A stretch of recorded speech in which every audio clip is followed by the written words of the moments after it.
Hola, buenas. Hoy vengo con esta novela, Las minas del rey Salomón, de Henry Rider Haggard, que es un auténtico clásico de aventuras que supuso una revolución en su género y que además sirvió de base para otras muchas obras que vendrían después. Y es que en el siglo XIX fueron varias las novelas de aventuras que usaron África como escenario. Tenemos varios ejemplos de autores como por ejemplo Julio Verne, con obras como Cinco semanas en globo o Aventuras de tres rusos y tres ingleses en el África Austral. También podemos mencionar a Emilio Salgari con La jirafa blanca y los dramas de la esclavitud. Sin embargo, al contrario que estos autores, Rider Haggard contaba con su propia experiencia al hablar de África.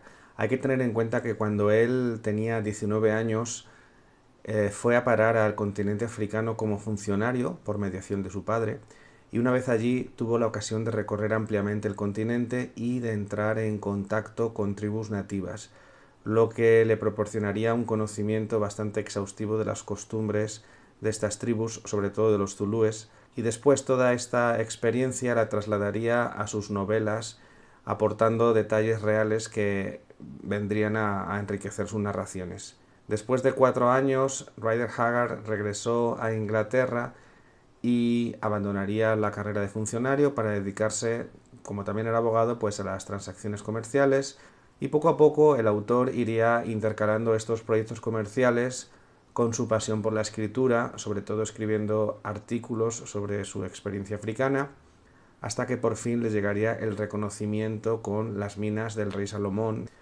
allá por 1885.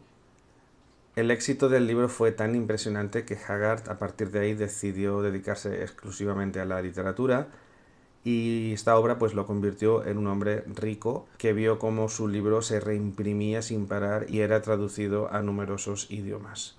¿Pero qué nos cuenta esta novela? Bueno, Las minas del rey Salomón es una odisea de unos hombres a través del peligro, a través de la aventura en un continente, el africano, que por aquella época pues aún resultaba misterioso, aún era un continente bastante inexplorado y que por tanto hizo volar la imaginación de millones de lectores en todo el mundo en ese momento.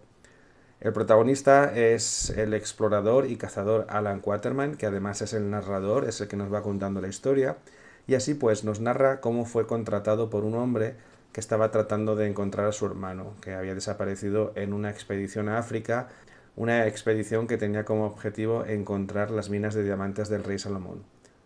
A la búsqueda de este hombre también se unirá un capitán de marina retirado y un nativo africano que hará de guía del grupo.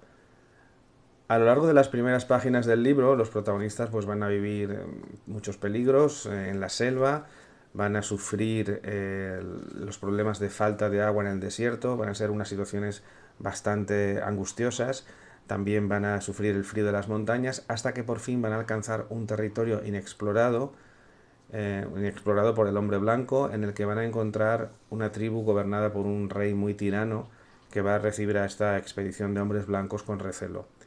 A partir de este momento, bueno, las cosas van a ir a peor para los protagonistas y Haggard nos va a narrar una aventura que está llena de violencia. Vamos a ver muchas muertes y muertes de manera muy violenta, como digo, con infinidad de detalles que van a estar extraídos, como decía antes, de la propia experiencia del autor en África. Esta novela cuenta con todos los ingredientes exóticos que después vendrían a repetirse en otras novelas y en otras películas de temática africana.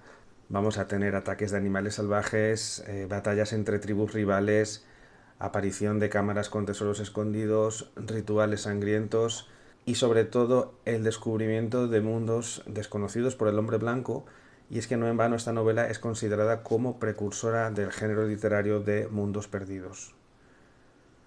El éxito de la novela fue tal que el autor comenzaría una saga con Alan Quatermain como protagonista.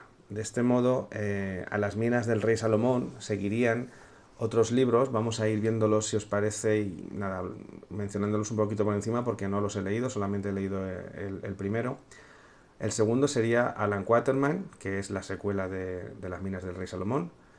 Después vendría La mujer de Alan, que es un libro de relatos en el que da título a la antología, se nos narraría el matrimonio de Quatermain con Stella, que es la madre de su hijo Harry, al que también mencionan en las minas del rey Salomón. Después vendría La venganza de Maiwa, que es una novela corta donde Quatermain, tras enrolarse en una cacería, vuelve a vivir una aventura al modo de la primera novela. En este caso tendrá que vengar a una princesa africana cuyo hijo ha sido asesinado. Luego tenemos 3 libros que conforman una trilogía dentro de las aventuras de Alan Quatermain. Se le conoce como la trilogía del Reino Zulú. En la primera de ellas, Mari, que también ha sido traducida al español como La Guerra Zulú, se nos narra la juventud de Quatermain y la historia de su primera mujer. Y después vendrían, completando la trilogía, las novelas Hija de la Tempestad y Finished, de la cual no he encontrado traducción al español, no sé si existirá. Como decía, es una trilogía y a lo largo de estos 3 libros se nos va a narrar la caída del reino Zulú. Luego tenemos otra novela, La Flor Sagrada, donde Quatermain encabeza una expedición para encontrar un raro ejemplar de orquídea.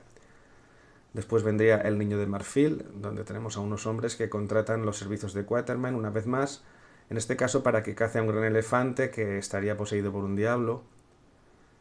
Después tenemos Alan en Egipto, que es una historia de corte fantástico también, como la anterior, donde Quatermain inhala un fármaco llamado Taduki, que le permite tener visiones de reencarnaciones previas. Luego tenemos un libro destacado dentro de esta serie, que es Ella y Alan. En esta novela, Haggard unió a sus 2 personajes más famosos. Por un lado, Alan Quatermain, de Las minas del rey Salomón, y por otro lado, Ayesha, de su novela Ella. En Heu Heu o El monstruo, Quatermain narra la historia de un gigantesco gorila para el cual se sacrifican a unas mujeres muy jóvenes. Esta novela se considera una de las influencias para el guión de la película King Kong.